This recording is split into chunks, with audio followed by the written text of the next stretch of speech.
Hi team, we're talking coast to coast shoes. I've got Mr. Shoe next to me, Oska Baynes, and I want a bit of an update. We did a video a couple of years ago on key shoes, what we want to think about in regards to selecting a shoe for the coast to coast mountain run. So this run is a bit different than your normal trail run with the amount of wet feet, river crossings and things, the slippy slidiness. We've got a bit of mud, some boardwalks, all sorts of things thrown at us in there. So what are your go-tos now? Obviously, technology continues to move on, but those things around drainage, around the grippiness and things are still the same of our requirements. So do you want to start by what are those requirements and then talk us through what shoes, what brands are currently doing a good job of that? Yes, I think you've set me up to fail on that one. So the tricky part about that is obviously coast to coast is super specific. Yep. With the environment you find yourself in. Yep. And shoe companies sitting in Tokyo and Boston and Seattle and stuff have absolutely no idea what the meaning is and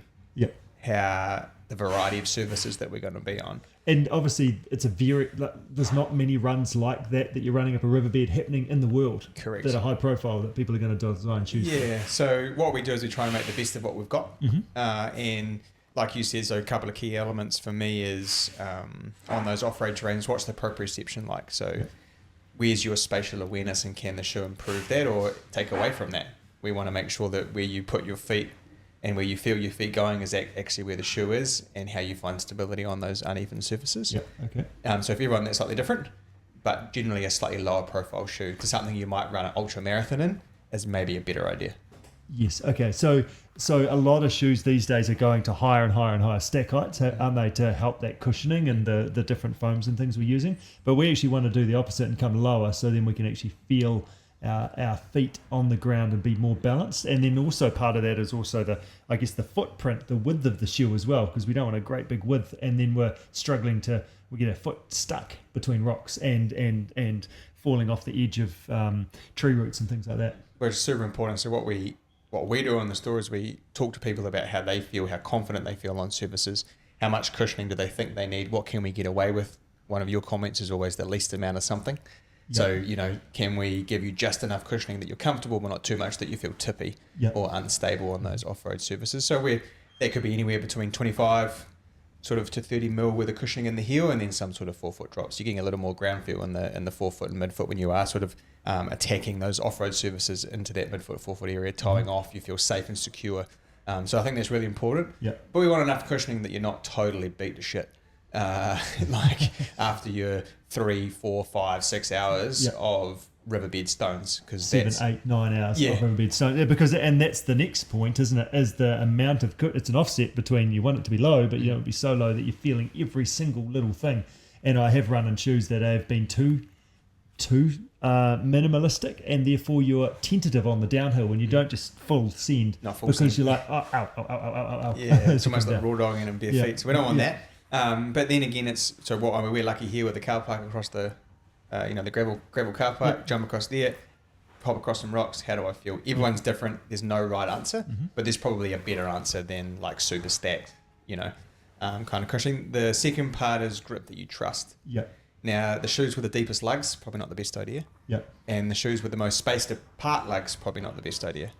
Because that's different again, isn't it? Because it's not a muddy trail run. There's a couple of muddy bits in it, but the key piece that we want the grip for is the surface of the rock. Correct. So we don't want great big high lugs because they move a bit, but don't want them too spaced out because then like it's like a F1 car on the track, isn't it? We actually want to be able to grip and connect with the rock. So the difference in some of the softer, tackier rubbers is they use sulfates and they blow air into the rubber compound, which is what makes it stretchy. So when it's stretchy and elastic, when it hits those big wet round surfaces, it molds around them and tacks to the surface. So traditionally when someone goes to hit the ground, they probably do hit it slightly more lateral onto the outside of their foot. So we want to make sure that there's a decent amount of lug coverage in that lateral forefoot. It's going to grip on, and then as you go through into that stance phase and into you transferring your body weight right onto the top of the shoe, you're going to get grip on all surfaces that you find across that run. Okay. It's pretty technical, sorry. Doesn't always work out like that. But so, for instance... and part of that, I think we've talked about this in the past, is that in the old days, I actually started with a road running shoe for this run because they were a different, softer rubber. Correct. Whereas blown rubber. Yeah, that's right. Whereas now the rubber's actually softer and but it's also hard enough that it's not just going to wear out either. Correct. Yeah, so it's a really fine balance. And there's a couple of brands like obviously Salomon do a Contra grip, Asics do their own Asics grip, which is similar. Adidas have Continental, Hoka use a Vibram, and then Saucony have their own as well. And they're all subtle differences between the shoes. So kind of comes down to that personal preference. The third element we know for this run is water coming out. Yes. We want water to come out. Do not want Gore-Tex shoes because it goes in, but you're just carrying it down the river with you across the run. So we need some drainage. Yeah, and that comes down to the upper. We want drainage, but we don't want a shoe that's going to completely fall apart or offer no lateral medial support, so side-to-side support when we're running on those off-road surfaces. So it's a really fine balance. It's tough when you get a flash new pair of shoes and like they've got awesome drainage, but one run and they've already been chewed up, spat out, and they probably won't be good for much more than gardening shoes. Yeah, so I think like there's an element there, and then I know one thing we talked about in the past is a nice toe cap. Yeah. Because when you get tired and you're dragging your feet, the inevitability of you kicking a rock is about 100%. Yes, it does. And that hurts as well. So a bit of a toe cap. So you're going to you want the drainage obviously through this part of the shoe. Yeah. To the edge. Yeah, so that's kind of my three, I guess, things we look for, and then the shoe fitting aspects. So the fit. Do you find it comfortable?